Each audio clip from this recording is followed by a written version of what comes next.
A very warm welcome to everybody. Class 10th के बच्चों को बहुत बहुत वेलकम।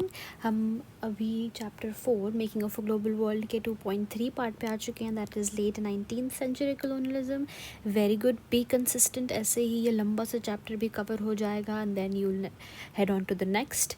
बहुत ईजी चैप्टर है आपके बेसिक अंडरस्टैंडिंग के लिए। वर्ल्ड हिस्ट्री पढ़ने से पहले, इंडस्ट्रियलाइजेशन पढ़ने से पहले, ब्रिटिश गवर्नमेंट को कंप्लीट करने के लिए, इकोनॉमी को पढ़ने के लिए आपका ये चैप्टर बहुत ज़रूरी है। इसलिए let's start with the late 19th century colonialism. Colonialism का मतलब मैंने आपको प्रीवियस वीडियो में एक्सप्लेन कर दिया था। इसका मतलब होता है जब एक कंट्री के सेटलर्स दूसरी कंट्री में आकर वो उसको अपना कंट्री समझते हैं और वहाँ पे सेटल होते हैं, उसको अपनी कॉलोनी बनाकर। अब ट्रेड फ्लरिश्ड, ट्रेड जो था वो अपने पीक पर पहुंच गया, मार्केट्स एक्सपैंड हो गई in the late 19th century. But this was not only a period of expanding trade and increased prosperity. ये सिर्फ वही वक्त नहीं था जिसमें ट्रेड एक्सपैंड हो रहा था और प्रॉस्पेरिटी बढ़ रही थी, लेकिन it is important to realise that there was a darker side to this process. वो कहते हैं कि सब कुछ हैप्पी हैप्पी नहीं हो रहा था। जैसे ट्रेड बढ़ रहा था, कॉमर्स बढ़ रहा था, इन्वेस्टमेंट हो रही थी, इम्पोर्ट एक्सपोर्ट हो रहा था, टेक्नोलॉजी बढ़ रही थी, ठीक है जी। और टेक्नोलॉजी की वजह से इम्पोर्ट एक्सपोर्ट हो रहा था, इकोनॉमी वेल इस्टेब्लिश हो रही थी। वो कह रहे हैं सिर्फ हैप्पी पार्ट्स मत देखिए, इसके डार्क पार्ट्स भी थे, मतलब सैड पार्ट्स भी थे। In many parts of the world, world के बहुत सारे कोनों में, मतलब बहुत सारे देशों में, हाँ, एक्सपेंशन ऑफ ट्रेड हुआ and a closer relationship with the world economy also meant freedom, loss of freedom and livelihoods. लेकिन इसका मतलब ये भी था कि लोग अपनी आज़ादी और अपने लाइवलीहुड को भूल रहे थे, मिस कर रहे थे। लाइवलीहुड क्या होता है? आप कैसे जीवन जीते हैं, जैसे आप रात को चाय पीते हैं, आप रात को शाम में वॉक करने के लिए निकलते हैं। लोग इतना स्टिफल हो गए थे अपनी लाइफ में कि उनको ये सब कुछ भूलना पड़ रहा था। लेट 19th सेंचुरी में यूरोपियन कॉन्क्वेस्ट्स, कॉन्क्वेस्ट का मतलब क्या होता है? वही कॉन्कर करना। जब कोई यूरोपियन पावर किसी भी वर्ल्ड के पार्ट को कॉन्कर करती है ना, उसको बोलते हैं यूरोपियन कॉन्क्वेस्ट।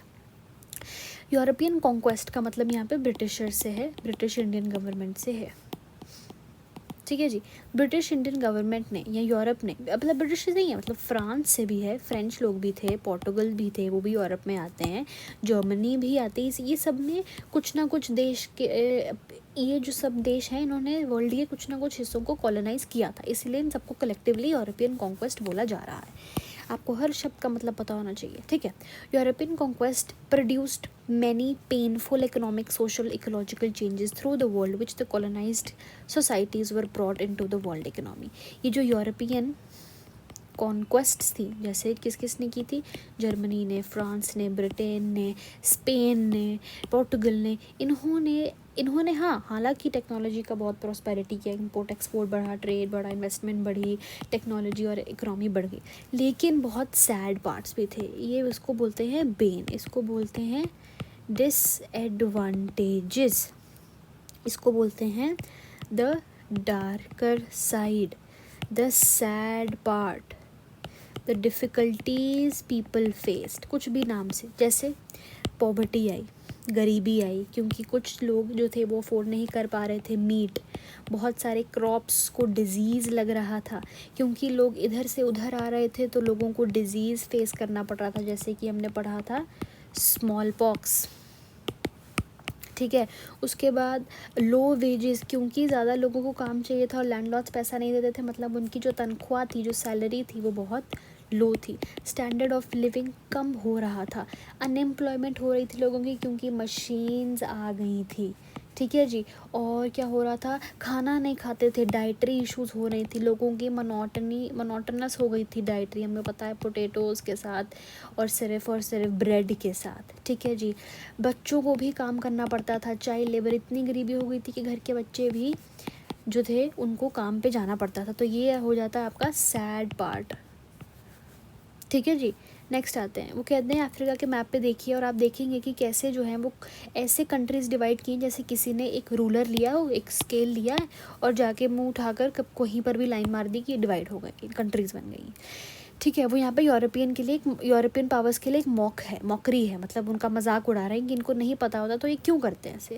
वो कहते हैं कैसे almost how rival European powers ने, वही France, Germany, Britain, Spain, Portugal, इन लोगों ने अफ्रीका के मैप को कुछ भी डिमार्केट कर दिया है, कहीं पर भी लाइन खींच दी है।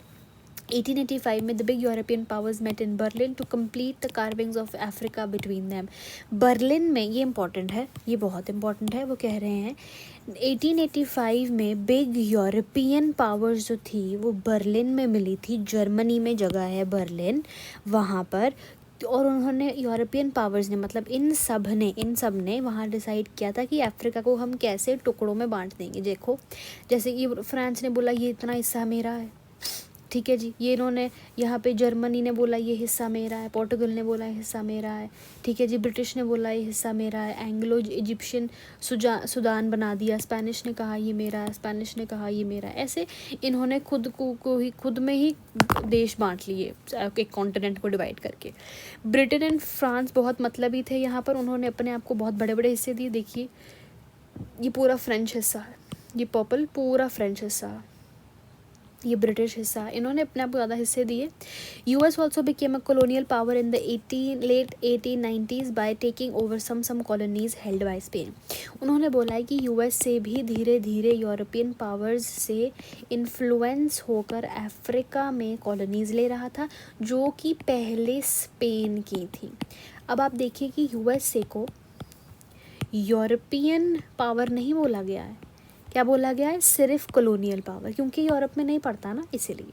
ठीक है, let us look at an example of the destructive impact of colonialism on the people and livelihoods of the colonised people. हमने यहाँ पर एक एग्जांपल लिया है, ठीक है, जिसकी मदद से हमने अफ्रीका का एग्जांपल लिया, जिसकी मदद से हमने दिखाया कि कैसे यूरोपियन पावर्स ने अपने आप में ही देश बांट लिए, ये बात है। अब इसमें से बहुत इंपॉर्टेंट क्वेश्चन बन सकता है कि डार्कर साइड ऑफ इंडस्ट्रियलाइजेशन क्या है, तो आपको ये सारे पॉइंट्स जो मैंने आपको लिखवाए थे ऐड कर देने हैं, ठीक है जी, बहुत ज़रूरी है ये। नेक्स्ट पार्ट में हम डिस्कस करेंगे रिंडरपेस्ट, जो कि कैटल प्लेग थी, ठीक है।